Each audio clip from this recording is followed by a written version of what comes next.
Cleveland Clinic, Florida provides individualized treatment plans for excellent outcomes of health problems ranging from the most common to the most complex, even in cases considered untreatable by others. Cleveland Clinic, Florida. Every life deserves world-class care. The After Show podcast, precious. We don't care, we're about to swear on the air. It's the After the Show, so tune in if you dare. KVJ, get your skate every single day. It's uncensored. We can say what we want to say. Yeah, hello, welcome to the KVJ After the Show podcast. Welcome to your Tuesday.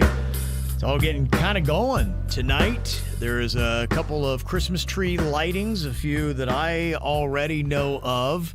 On Palm Beach on Worth Avenue, they're going to be lighting up that tree that is right there by the Tiffany's.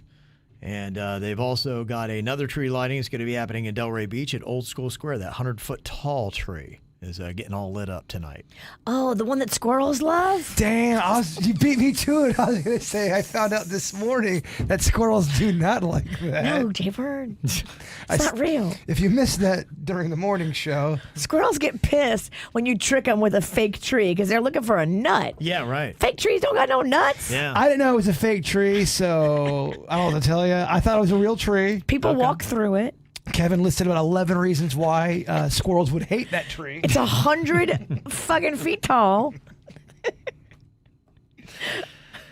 If you're trying to get into the Christmas spirit, maybe it is a special to watch.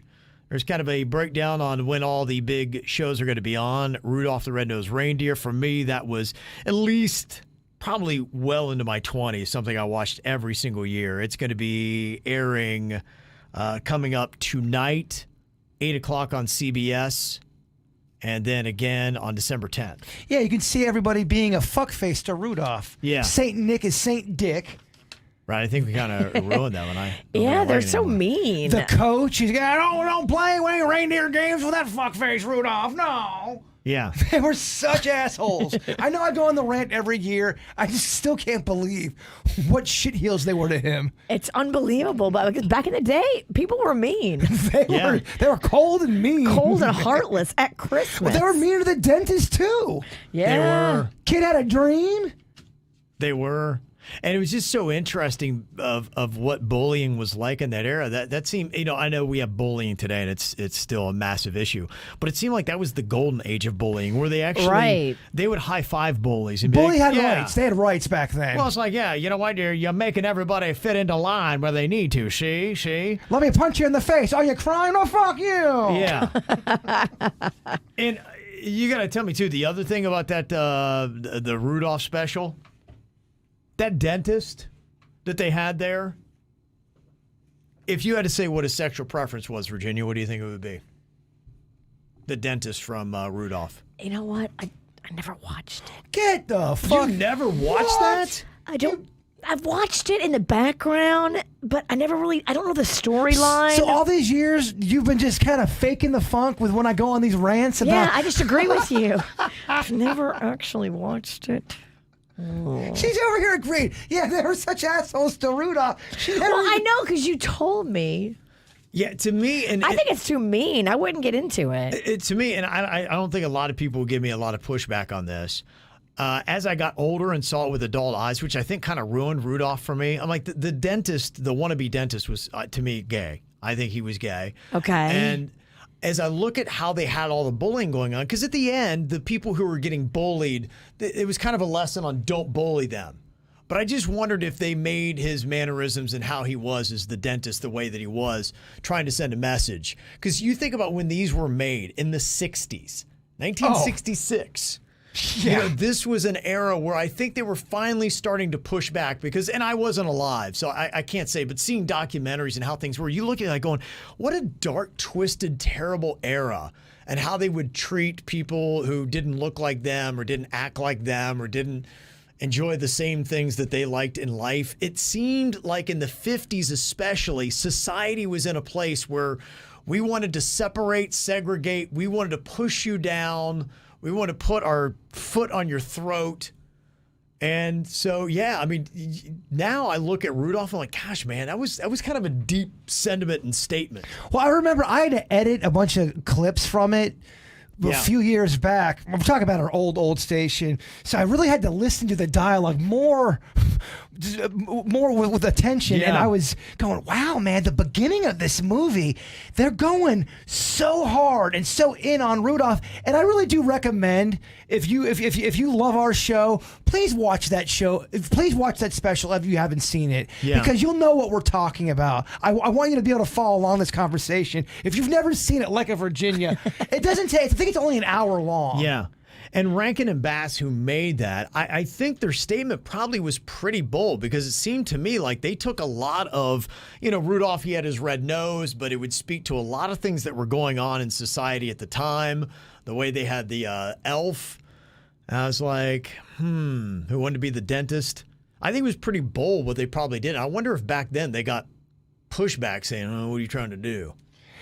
I like the way things are. I just know them back in the day when they made Christmas specials, they kind of made the dicky people really dicky. Emmett Otter Drug Band Christmas, the Nightmare Band, they're a bunch of cocks. The River Bottom Nightmare Nightmare Band. Lucy, just the Peanuts has it's always sad. There's a hint of sadness to Peanuts. The kids in the Christmas Story that made him put his tongue on the flagpole. They were dicks. That was the era of when the bad guys were bad and the good guys were good. And now the bad guys are kind of good and the good guys are kind of bad, and you just don't really know. Everybody's just kind of there. The bad guys in movies now are pussies. You used to really root for somebody. I remember rooting for, was it Hermie the elf and Rudolph? And you're like going, gosh, I want to see these guys do it because everybody else is being such assholes. But now if they made like a prequel, they'd show you the backstory of why the coach was a dick and why he's not that bad of a person. And that'll need a backstory. Yeah, if it was he's just a fuckface. If it was released brand new today and it got a network spin, what would be the commentary on Rudolph? I think it's just so saturated now that they don't say much. But yeah, if they released it brand new, would we be talking all kinds of controversy? Why did you make Hermie like that? Why is this it? What are you trying to say? Do you guys understand what I'm saying when you watch a Peanut special? There's just a hint of sadness to all of them. Yes. Yeah, there really is. It feels like it's depressing now. It's depressing, and I can't figure out, is it because, A, Charlie Brown is depressing as fuck? Is it because it's old-timey looking, and that's depressing as fuck? But how come we liked it back in the day, and now we don't like it? Well, I think, we didn't have a lot of options. There wasn't as much stuff that was made. It always aired. And I think when you're young and you're in Christmas, it is something that's like, oh my gosh, this is just exciting and new. As you get older, I look at Christmas Vacation. And do you remember the part where he got left behind in the attic? And he pulls out the film projector and he's looking at Christmases back when he was a kid and there was the magic. And you saw everybody when they were really young and in a different place. And then you start looking, and now you look around the room and you're like, there's a lot of people that aren't here that used to be here for Christmases past. And I think it is tough as you get older. That's what I did for Thanksgiving. You're going to make the bird cry. I'm telling you, you're asking for why we look at them differently now, because I think you look at Christmas differently now, because it's just, you're not looking at it like, I can't believe all these lights is new. I get presents. What the hell, man? Like when you're a kid, your mind is just like, what? And as you get older, you're just like, okay. It's changed. It's different now. The same people aren't here. Everybody looks terrible. All Santa does is bring you death. Yeah, that's it. Fuck, Ralston. We should do a bit called Make the Bird Cry, and each of us tell you a story and see who can get a tear first. I'm not gonna. I win round one. You can't fucking shake this. I've been through hell and back, dog. We'll have him crying in 20 seconds. No, I like to cry alone. Crying in the shower is best. Whatever floats your fancy. I see a lot of the old classics are going to be back. Santa Claus is Coming to Town. That is going to be on a couple of times, December 1st and the 20th. Frosty the Snowman is going to be on. They're going to have Mickey Saves Christmas. They're going to have Disney's Prep and Landing, a newer one. Is Mickey Saves Christmas? That's not the Ebenezer Scrooge Mickey Mouse one. I don't think so. I think that's. I think they have a Christmas Carol. Mickey's That's Christmas what it's Carol. called. Yeah. That is up there in my top 3. Mickey's Christmas Carol. Yeah. With Ebenezer Scrooge. I love that story. Did you see that one? Or are you gonna fake watch that one as well? I know the story. You don't fucking know anything. Nothing. Amazing how much stuff she has not watched. That's crazy. Yeah. The Grinch will be on NBC December 23rd. That is the old version. TBS and TNT going to start that 24 hours of A Christmas Story. Have you heard anybody talk about the reboot that they had done? Is it good or not? I watched it over the weekend. I watched the first 40 minutes of it. Bad. You know what? I wouldn't say it was bad at all. It was kind of on in the background. I'm openly saying I wasn't quite attentive to it, but it didn't suck by any means. Okay, it didn't suck. Yeah, if you like it, A Christmas Story, at least you got a new chapter to add to it. They film it. They got some heart in the beginning. I won't spoil anything. Okay. I didn't hate it. I kind of liked where they were going. Now I only saw part of it. Mm-hmm. But I would go back and finish it. Yeah, I'd like to hear people's thoughts on that. The only Christmas special I see that's not going to be on broadcast TV this year is the Charlie Brown Christmas. That's only on Apple TV. Yeah, because Lucy's all mean to him. Mm-hmm. Charlie Brown just, I don't know. He needed to surround himself around better people. He did. The one thing I talked about at the tail end of the regular show that everybody seems to be watching is this Wednesday on Netflix. It is about Wednesday Addams from the Addams Family. And I mean, just the comments. Jessica sent in, Wednesday is awesome, and she is the best Wednesday. This is Jenna Ortega. Robert, I have seen all the episodes of Wednesday. It was a phenomenal series. Wow. Sean said Wednesday is great. Watch, and Fred Armisen plays Uncle Fester.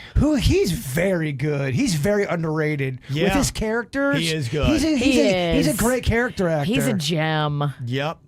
Somebody said, I've watched Wednesday twice now. Jenna Ortega is amazing as Wednesday. So creepy and cool. By far better than Christina Ricci. You got to watch it. Great show. Dang, I'm going to try to watch it now. Everything- This is on what? It's on Netflix. It's on Netflix. Oh, we love Yeah, like I said, that. when I got up today, I don't know what it is. It was just everywhere. I was like, holy crap. People were raving about Jenna Ortega. Like, this is the best thing ever. And I was never necessarily, I don't even know if I watched the movies. I never really cared for the original shows on reruns when I was a kid. I had a very big crush on Christina Ricci growing up. You did? Okay. Yes. Well, she's in this. She plays a different character, but I love that they she's brought there. her back. That's That is cool. I cute. like it. And That's they're a gonna good way get to do it. all the fans love that. That's what they do with Cobra Kai. If you like the Karate Kid universe and you're into it like I am, where you know Karate Kid Part 2 and Part 3, you can't believe some of the characters they bring back. And it is very exciting. You dork out about it. Yeah. I love it. It is. It was great. So that's something to check out. If you buy everybody's rave reviews on it, that seems to be the hottest show on any platform right now. Rachel, she had a couple suggestions here. These are movies. She is going with, for the boys at KVJ, The Edge, which is a thriller where Anthony Hopkins and Alec Baldwin are in the Canadian wilderness trying to survive while a grizzly chases them. I have almost watched that probably 11 times now. Yeah, okay. And I may watch it now. She's telling you. Yeah. Telling you to do it. For Virginia, The Last Holiday, Queen Latifah goes on a European culinary-inspired holiday trip. Very feel-good. Okay. Queen Latifah does great stuff. She does. She's solid. That's different than the other movie she did about her going cross country, where that was her newer movie where she gets chased. It's all about her going across the country, moving with her family. Okay. And she gets chased, and it turns into it's a thriller. Oh, really? Oh. Okay. Yeah, I didn't love she it. does great stuff. Oh, you didn't? I wanted to love it. No. They've done that kind of premise a lot. Yeah. You're getting chased across the. Remember The Hitcher?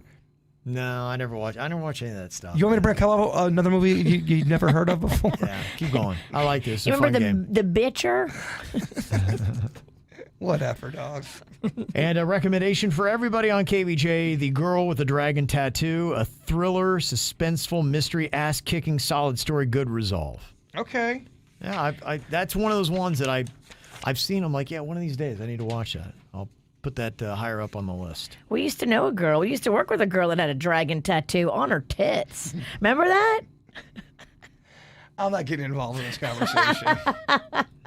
Every time you say the name of that movie or anybody says the name of that movie, I think about that sales girl that we worked with at our old station who had a dragon tattoo on her tits. I still see some of these people you bring out on the air, out in public. I'm trying to keep it cool. I don't know. You like to dox motherfuckers. We're the same, but we're so different. I'm going to dox you next. Everyone, go for it. You think I'm fucking scared? They all know where I live. Bring it on, motherfuckers. I got plans for you and your werewolf. All I ask, if you're going to murder me, do it quick. I'm not going to murder you. Not you. Any of these other motherfuckers that show up in my backyard.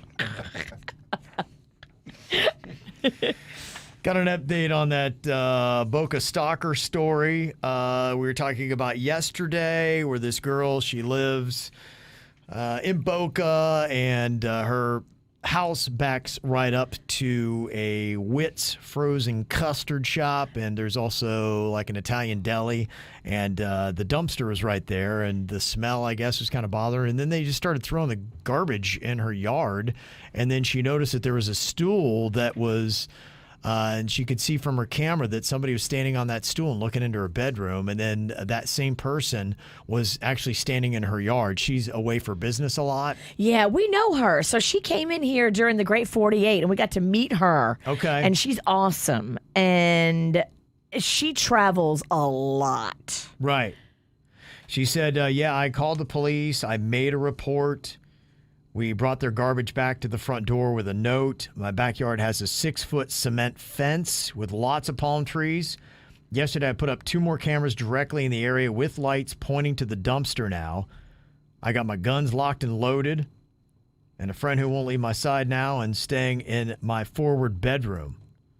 Plus, I'm great friends with the chief of police. Was she doing all that before our conversation, or did our conversation spark all of this with the gun and the friend? I think it sparked it, and then she's got people in her life, too, that are now, like, really upset and want to help and protect and put up cameras. I said everything I would say to my sister. I found out somebody was going in my sister's yard.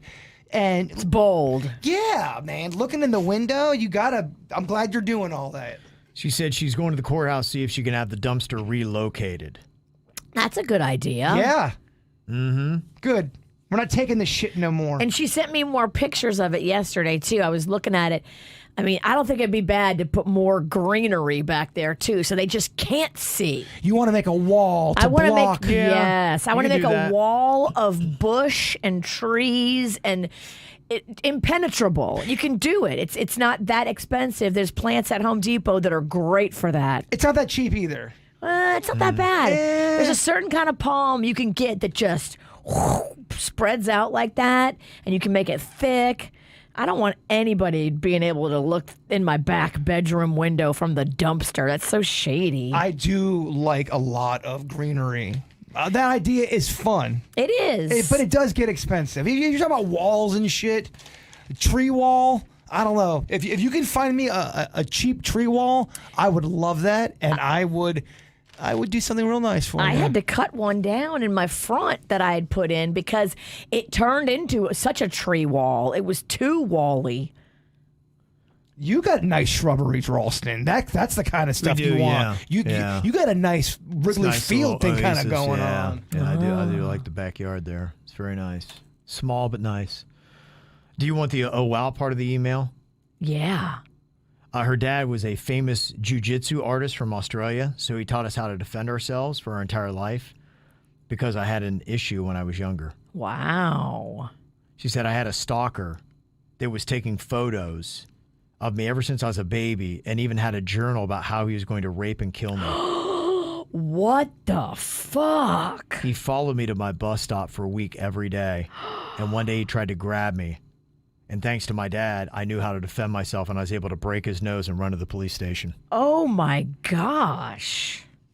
Did that guy ever get out? I'm going to ask the obvious question. Yeah, well... Are the two incidences related? Did he get arrested? you can give us an update. I don't have the answers here in the email. What was her GPA her junior year in high school? Yeah, throw out all the questions.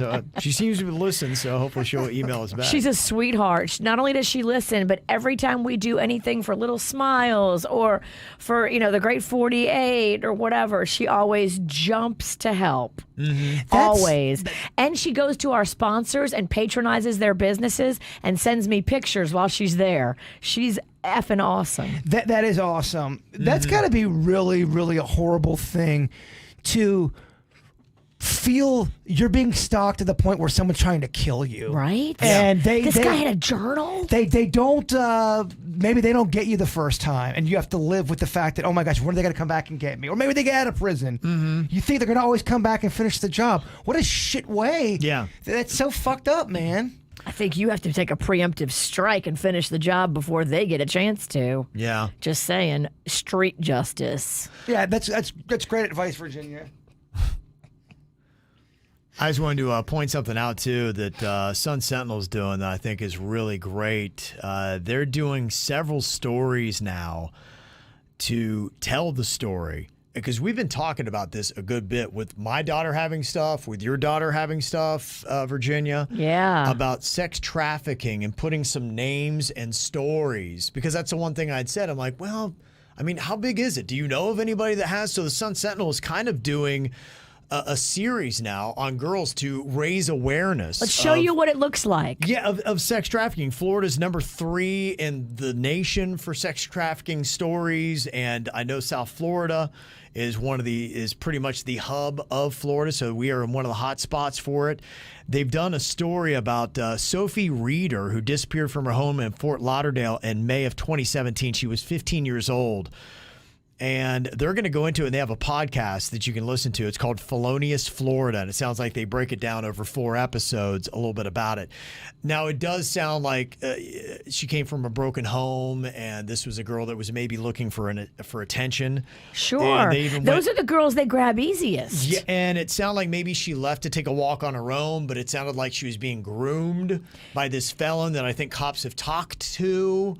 But this was it. I saw they just made an arrest last week, I think it was, when we were on break. There was a guy that was same thing. They prey on girls that are disenfranchised, maybe not finding love at home. They're looking for something. They're just now starting to dabble in sex themselves.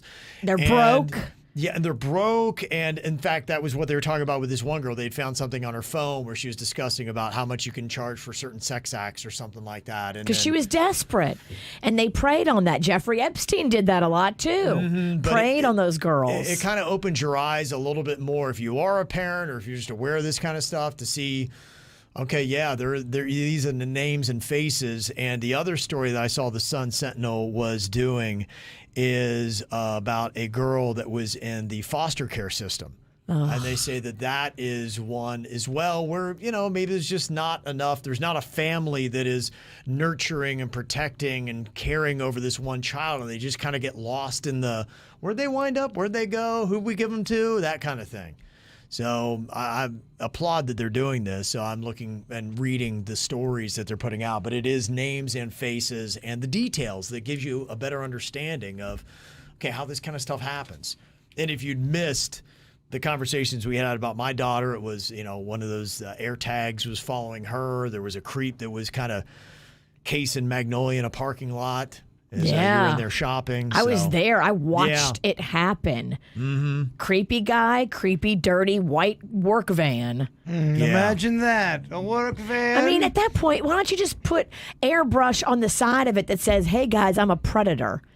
You're creepy. You're hanging out of a white van, and you're driving slow through the parking lot looking at everybody. And you work at a place called Murder Industries. He never went in the grocery. Yeah. Yeah, somebody just texted in. They said, my husband had to just serve a warrant to a sex trafficking house. They had a madam and a man who traffics and prostitutes the girls, and they had them high on fentanyl. Wow. It was in Broward County. So, yeah, that's it. It is all kind of tied together, unfortunately.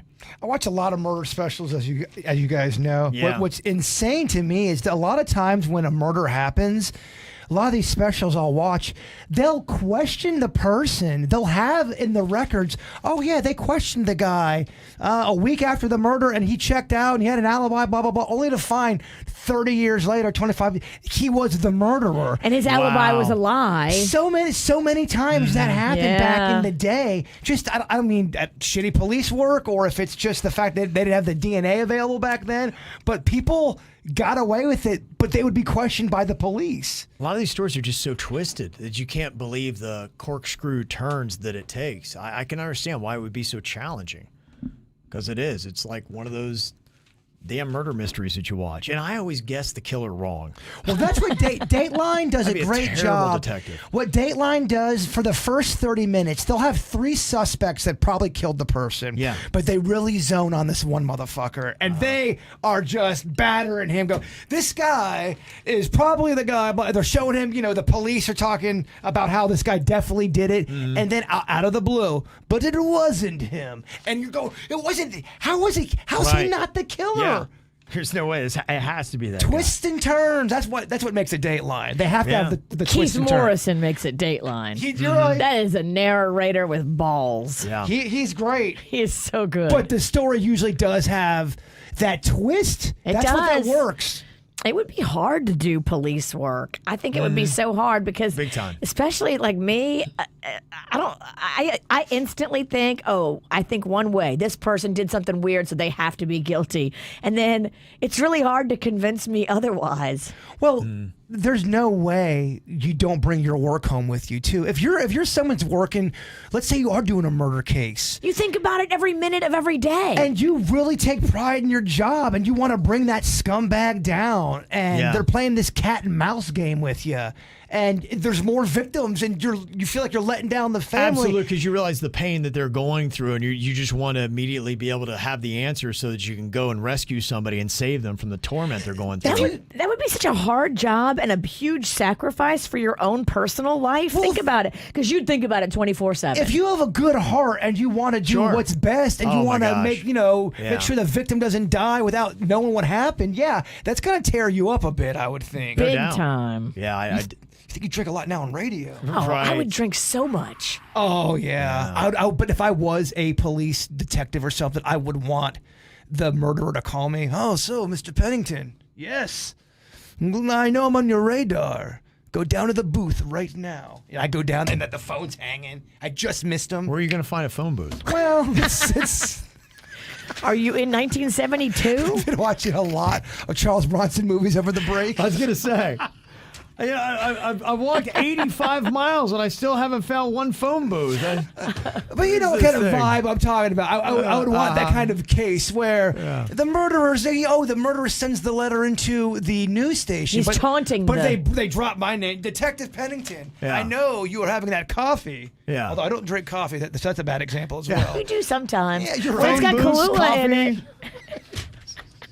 But you know the vibe I'm trying to go. Right. Well, the story we were just talking about from the Sun Sentinel they're putting out there at the girls, Balenciaga, is this a good enough of a response? They have apologized for that ad featuring kids holding bondage teddy bears, and they're suing the producers of it for $25 million. My first question is, Balenciaga, though, you have your brand name on something. You protect your brand like it's nothing else. In fact, you sell overpriced slides and whatever the hell you sell. I know my kid bought, I couldn't believe the price of them, all because of the brand name Balenciaga. So when you got something of that value, you treat it like it's gold because it is. Because to me, you have mediocre products that people way overpay for. Look, they tried to be edgy to get talk, and they crossed the line. And they didn't think they crossed the line, but whoopsie, they did. I didn't like Balenciaga before. I hate Balenciaga now. I don't think they're going for you, Kev. I know they're not, but I think more people need to try to bring these motherfuckers down and don't buy their shit. Just my thought. Yeah, poor judgment. Sometimes it costs you your empire. Should. It should. If anybody deserves to lose it. Well, Kim Kardashian's on the case, so don't she worry. is. Yeah. Kim K? Kim K. Attorney Kim K? Attorney at law. She passed the baby bar, so step wolf. Well, what's the baby bar? Is that? It's like the mini bar Gotcha. exam. All right. Like if you can pass the baby bar, Okay. you're on your way. Well, good luck. Okay. We're all pulling for you, Kim K. So she's kind of like there. She's kind of like the smartest one we got. Wow. Kevin, she's like So smart. So smart. She's the smartest influencer ever. Okay. Gosh. Got a suggestion here from Scratch Addict Kyle. Says, I watch the show religiously every morning, and I watch the old YouTube videos, and I stumbled upon Jaber doing a world record Wednesday. Most kisses on the lips in 10 seconds. It was hilarious and had a count of 53 kisses on the lips in 10 seconds. Has this been beaten, or is it worthy of redemption, World Record Wednesday? I love it. I don't know. World Record Wednesday wasn't even on the bits to vote for. Damn. I know, yeah. I don't know. I don't know if it's fully out there yet. We're gonna put it on the list. You're right. I need to put that on the list. Denny's add that to the list for the poll. Oh, damn. Kevin didn't put on the list. I don't think it made the list. Yeah. No, it did. So sorry, Afterthought Pennington. No, Afterthought it did. Pennington. We have Afterthought World Record Wednesday tomorrow, Virginia. Don't worry, I'm making you a big fucking burrito. This is when I want. Oh, I wish Aunt Ann was alive. Aunt Ann, you're not going to believe Kevin forgot to put World Record Wednesday on the voting for the bits. I feel How such dare an he? afterthought. Oh, he made you feel like an afterthought. Yeah. It makes you know, what does he do? This is what I miss. Oh, Has he ever broke a Yeah. record? this is Oh, what yeah. I miss an Aunt Ann or my mom. By the way, today's my mom's anniversary of her death. Oh, wow. Is it really? Yeah, it's been How many- 2009. Can you believe that? No. 2009. Holy crap, I couldn't man. believe that. 13 years. 13 years. That does not seem like It does 13. not seem like Right? 13. Wow. That is crazy. That's one of those moments. I still remember where I was when I took the call from you, and just it imprinted like that vividly. I think we had an event that night. I thought. So I was Marianne ended up waking me up in my room because it was Yeah. 1:30 in the morning. I knew something was off. Anytime Yeah. you get a phone call at 1:30 in the morning, it's usually not, "Hey, Bird, you won the lottery." Hey, Bert, Yeah. how's it going? Yeah, We're going to 1:30. do happy hour on Friday. You want to join us? Booty. If it's a booty call, that's a text thing. That ain't phone calls. Yeah. Phone call, knocking on the door. Right. Yeah, that's not a good thing. Yeah, I don't remember. I think it was a weekend, wasn't it? It was a It weekend. was a Saturday. Friday I night think. going Was into it? a Saturday Okay, morning, yeah. Because it was Saturday. I remember we were at Central Park and Plantation. My daughter was playing softball.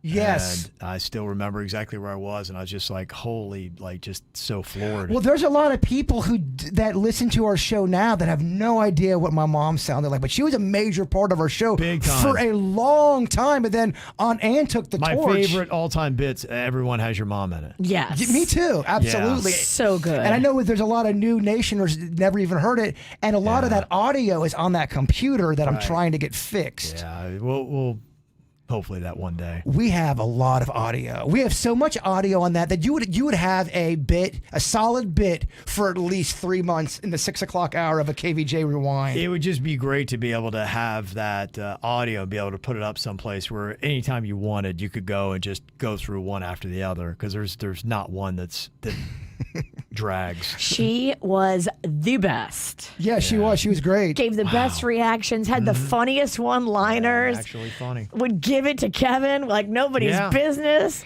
in true spirit of my mother, so my brother's staying with me right now. He don't listen to anything with this show. He's got no idea what the fuck is going on with any of this shit. I want to wake him up again tomorrow. What's Tuna saying at 3 o'clock in the morning? We can think of it later, but I want to Right. I want to fuck with my brother a little bit more. Yeah. You okay? He's staying there. I mean, if he's there, he's kind of like, It's time- easy prey. It's time to fuck with him a little bit. Yeah. Okay. So if you got any ideas, send them my way. We'll definitely check that out. It's just an opportunity. That's all I'm saying. You Well, can bring back the alarm clock bit, but do it to Ted. I mean, Slowly go through every family member you have with the alarm clock bit. the only thing is I can record. I can't put any video. There's certain things I'm allowed to do with certain family members and certain things I can't do. Okay. Certain people I can't record anything. Some people I can record audio. Some people don't care if I do whatever. And he would be under. I don't know if he wants. He'd be audio. I don't know if he wants video. Don't do video. Then just do audio. All right. That would be funny. All right. Antonio sent an email. He said, I just want to put it out there. Friday evening, I was walking over to Papi Chulo's in Jupiter with a couple of my buddies. And as we were walking past the exotic car dealer to the right of Papi's, I see someone I recognize sitting in a brand new Corvette out front. It was Virginia. That's true. How was that test drive? That was one sweet car. They are so cool. They give me like a fancy car every weekend. They let Rocco pick them out. That's cool. And then Rocco and I just bop around to Cuesta all weekend. That Corvette was cool. So it's called a Stingray. Okay. And it's a 2-seater. Mm-hmm. The roof comes off. So it's like a T-top. Remember a T-top from back in the day? Okay. It's kind of like that. And that thing went fast. How do you say roof? Roof. Roof. You don't say roof. No, Like I'm not like I'm a barking dog. Roof, kid. Roof. Roof. It's got one of those roofs, kid. Put that on that list. We had that list going for so long. The words that Virginia say that annoy. Chicken. Chicken, Tato, Dorito, and she's making me what tomorrow? Burrito. Yeah. I can put Cheeto in your burrito. I don't hate that. You I can know put you Frito don't. in the Frito in a burrito is very neato. There you go. Velveto. Oh, I love it. I love the rhyme. And I love burritos. Yeah. If you missed the regular show today, we're actually going to be using your classic car place Yes. for our Spina bifida baby that we helped out 3 years ago, a KVJ Nation who raised $25,000 for her to get a procedure that was done in the womb. In vitro surgery Yeah. to lessen the effects of the spina bifida that we just knew she was going to have regardless, to try to give her better quality of life. And it did. And her mom, Elizabeth's car got repoed, and Amaris still has to go to a lot of different appointments, and then she's got school starting up as well. She's almost 3 now. And we're going to be getting that car, and we're going to be able to take care today for Giving Tuesday. Yeah. Elizabeth's needs for transportation. Coming up at noon at the car dealership today. I think local television stations are going to be there. And if they aren't going to be there, we at least got Denny's filming. We got Denny's filming. Yeah. Bud's Chicken and Seafood is bringing lunch for everybody that shows up to celebrate. And she's not going to listen to this because she's at a doctor's appointment right now, so I know she won't hear this. But she thinks that Classic Cars of Palm Beach is giving her like this little Toyota Corolla. Okay. But I did the measurements, and the wheelchair, Amaris's wheelchair, won't fit in the Toyota. Okay. So John, that owns Classic Cars of Palm Beach, said, screw it. Instead of the Toyota, let's upgrade her to a little small-size SUV, a Nissan Rogue. Oh, that's great. So that her wheelchair will fit in that, but she doesn't know. So when she pulls up today, she thinks she's getting the small Toyota. She's actually getting the Nissan Rogue. Oh, that's awesome. Amazing. We're going to blow the roof off this thing. Roll the roof. Very cool. Yay. Yeah. So if you'd like to see if you made a donation, you can check out what Amaris looks like now. We'll have her on the video, their mom, Elizabeth. You can see the ride and everything else for Giving Tuesday. And keep your eyes open, too, because there's a lot of donations that you could make to a charity that a lot of people are going to match here today. So Yeah, it's gonna be lots online. and lots of that is going on today. That's right. All right. Thank you all for the emails. We'll see you back here tomorrow. Goodbye. Cleveland Clinic, Florida provides individualized treatment plans for excellent outcomes of health problems, ranging from the most common to the most complex, even in cases considered untreatable by others. Cleveland Clinic, Florida. Every life deserves world-class care.